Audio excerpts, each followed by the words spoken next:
Bonjour à tous, voilà, aujourd'hui je vais vous parler d'un élément important à bien gérer dans nos vies, c'est le temps. Le titre du message c'est le temps presse, et c'est vrai que le temps c'est quelque chose qu'on ne maîtrise pas. On ne peut pas l'attraper, le figer, l'empêcher de passer, de couler. Je voudrais lire avec vous un verset dans les Écritures où il est dit ceci, c'est dans Hébreux chapitre 12 verset 1er. Nous tous aussi, puisque nous sommes environnés d'une si grande nuée de témoins, rejetons tout fardeau et le péché qui nous enveloppe si facilement et courons avec persévérance dans la carrière qui nous est ouverte, ayant les regards sur Jésus, le chef et le consommateur de notre foi, qui en vue de la joie qui lui était réservée, a souffert la croix, méprisé l'ignominie, et s'est assis à la droite du trône de Dieu. Amen. Courons avec persévérance. Ici, il y a une donnée fondamentale dans nos vies, le temps. Personne n'a inventé encore aujourd'hui la machine à remonter le temps. On n'a pas la télécommande pour retourner en arrière. Et je crois que dans le service de Dieu, dans la vie chrétienne, il est important de bien utiliser notre temps. Il y a des années de cela, j'étais au bord d'une piscine avec ma famille et j'étais content, on profitait du soleil. Et j'ai eu soudain une idée. Moi, je suis un ancien professeur de maths et tout d'un coup, j'ai eu une super idée. J'ai dit, waouh, j'ai une idée d'une invention. Et là, dans ma petite tête, j'ai commencé à réfléchir, à poser des idées. Et cette invention, moi, je la trouvais géniale, je la trouvais top, et je me suis dit, ben, il va falloir y aller, je vais foncer. Et je suis allé à l'INPI. Je suis allé à l'INPI voir un grand spécialiste. Vous savez, je lui ai parlé de mon idée, je lui ai parlé du projet. Et la personne m'a regardé, il m'a dit, ouais, non. Et il m'a dit, en gros, ton projet, il est bien, mais c'est pas brevetable. C'est pas la peine d'essayer de faire une invention sur ce projet-là, ça marchera pas.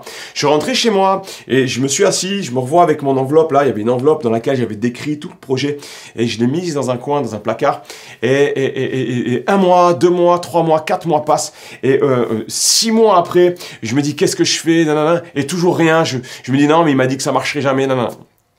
Un jour j'étais sur mon ordinateur, et là il m'est arrivé un truc de fou, je suis sur internet en train de surfer, et là je reçois une fenêtre publicitaire, et c'était en fait l'objet que j'avais voulu créer, que j'avais voulu breveter. C'est comme si quelqu'un était venu avec une clé USB, avait ponctionné toutes les données et avait fait l'objet. Je suis retourné à l'INPI, j'ai montré à la personne qui m'avait dit que c'était pas brevetable. Et je dis, monsieur, regardez, le projet il est là. Et le gars m'a dit, ah ouais. C'est tout. Rien d'autre. En fait, j'ai retenu pas mal de leçons de cet épisode-là, les amis. La première des choses, c'est qu'il ne faut jamais laisser aux gens le pouvoir de briser nos rêves, de briser nos projets. La deuxième des choses que j'ai appris, c'est pas parce que tu vis un échec que c'est la fin du monde.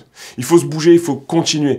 Moi, suite à ça, ben, j'ai pas pu faire cette invention, j'ai essayé de faire d'autres choses. J'ai essayé de me bouger, j'ai essayé d'être... Voilà, et on essaye toujours. Et il faut jamais lâcher, en fait. C'est une des clés de la vie chrétienne, je le pense, c'est de persévérer, de ne pas se laisser abattre par les temps, les circonstances. Et si je peux partager encore un critère avec vous de ce que j'ai vécu, j'ai appris qu'on avait le pouvoir terrible, nous-mêmes, de nous faire passer au travers, de louper la bénédiction.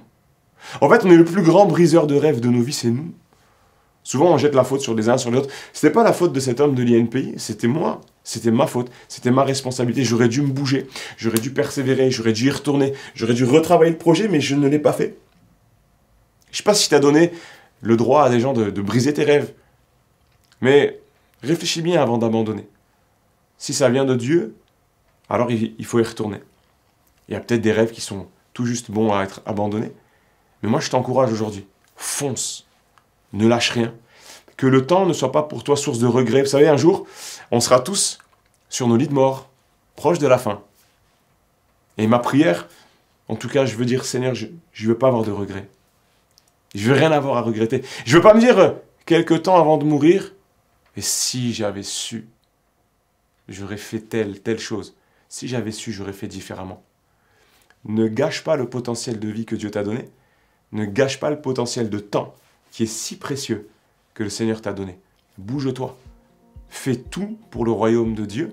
Fais tout pour que le Seigneur soit fier de toi et qu'un jour, il puisse te dire à toi aussi, entre dans mon repos, bon et fidèle serviteur. Que Dieu vous bénisse. Merci à tous.